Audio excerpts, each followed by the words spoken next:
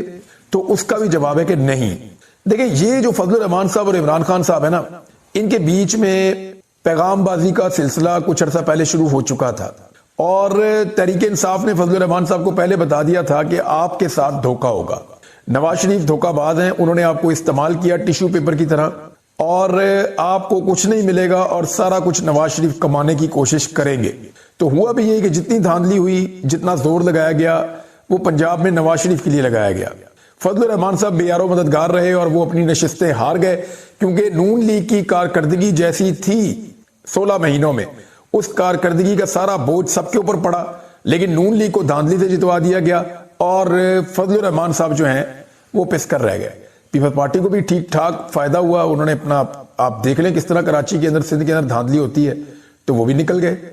M Q M کو جیسے سیٹیں دلوائی گئیں، وہ تو یہی کہیں گے کہ کمال ہو گیا، اور وہ تو کوئی نیگیٹو بات کریں گے نہیں۔ حالانکہ ایم کیو ایم کو اگر سیٹیں نہ دلوائی جاتی ہیں تو وہ بھی بول رہے ہوتے، لیکن فضل الرحمان صاحب بولے ہیں، ان کو اس بات کا اندازہ ہو گیا کہ انہیں ٹیشو پیپر کی طرح استعمال کیا گیا۔